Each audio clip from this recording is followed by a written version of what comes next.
Hospital Mohali. सो मैं बहुत brief सा डिस्कस करूँगी about the concepts of genetics in Parkinson's disease. So Parkinson disease एक बहुत रैपिडली प्रोग्रेसिव डिजीज़ है। आजकल बहुत ज़्यादा लोगों में होने लगा है, जो कि पहले इतना ज़्यादा नहीं देखा जाता था। नेक्स्ट, सो डिजीज़ बर्डन अगर हम देखें तो ग्लोबल प्रेवलेंस जो करीबन 0.3% की है, इंडिया में प्रेवलेंस बहुत ज़्यादा है। 15 से 43 लोग पर लाख पॉपुलेशन जो है वो इफेक्ट होते हैं। जो वेरियस स्टडीज़ है ये दिखाती है कि मुंबई में बहुत ज़्यादा है एज़ कम्पेयर टू, उसके बाद नॉर्थ इंडिया में ये देखा जाता है। बट जो एवरेज एज ऑफ ऑनसेट है, मतलब जो सिम्टम्स यूजुअली ऑनसेट होते हैं वो हमारे यहाँ इंडिया में जल्दी हो जाते हैं, डिकेड अर्ली, मतलब 10 साल पहले हो जाते हैं एज़ कम्पेयर टू जो बाहर की वेस्टर्न पॉपुलेशन में हमें देखा जाता है। और पारसीज में ये इंसिडेंस बहुत ज़्यादा है, मोस्टली बिकॉज वो आपस में शादियाँ होने की वजह से ये जो जीन्स हैं उनमें ट्रांसमिट ज़्यादा हो रही है। सो एक कंसेप्ट होता है यंग ऑनसेट पार्किंसंस, मतलब कि जिनको नॉर्मल रूटीन जो पार्किंसंस डिजीज होता है उससे जल्दी आना।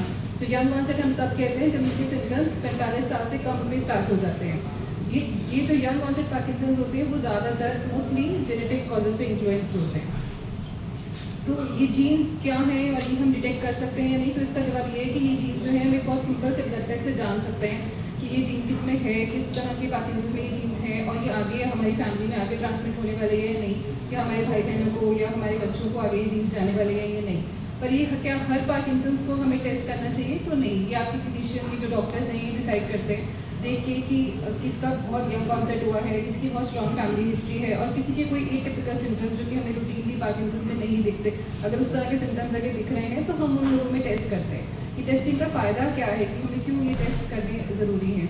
Next slide. सो जेनेटिक टेस्टिंग से पहली चीज़ तो ये कि फैमिली प्लानिंग हम कर सकते हैं। सो अगर हमें पता चल जाता है कि इस फैमिली में ये जीन्स चल रही हैं तो आगे आने वाली जनरेशन्स को हम बचा सकते हैं वो जीन्स आगे जाने से।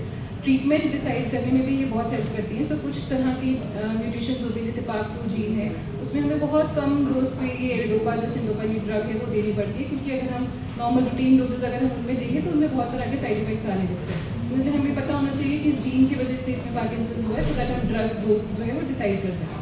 और एक और इम्पॉर्टेंट बात है कि डीप ब्रेन स्टिमुलेशन या जो हमारी ड्रग्स हैं ये काम करेंगी या नहीं करेंगे, ये भी जेनेटिक इन्फ्लुएंस्ड होती है। सो कुछ तरह की म्यूटेशंस ऐसी हैं जिसमें कि ये डीप ब्रेन स्टिमुलेशन काम नहीं करती, या हमें डिफ्रेंशिएट करना पड़ता है किसी किसी में पार्किंसंस के अलावा कि ये कोई फ्रंटोटिपोरल डिमेंशिया तो नहीं है या कोई SCA तो नहीं है। सो ये डिजीज़ेस को भी डिफ्रेंशिएट करने में हमें कभी कभी जीन्स की हेल्प लेनी पड़ती है। सो उसके लिए हम जेनेटिक टेस्टिंग कर सकते हैं, और ये बहुत आसान टेस्टिंग है जो कि रेडली अवेलेबल है मोस्ट ऑफ द हॉस्पिटल्स में। चंडीगढ़ में भी अवेलेबल है, फोर्टिस में भी अवेलेबल है, जिससे कि हम जान सकते हैं कि हमें जेनेटिक इन्फ्लुएंस है या नहीं, हमें आगे जाके पार्किंसंस होने वाला है या नहीं, और अगर हमें होने वाला है तो आगे हमारे बच्चों में होगा कि नहीं, और बच्चों को हम बचा सकते हैं या नहीं बचा सकते।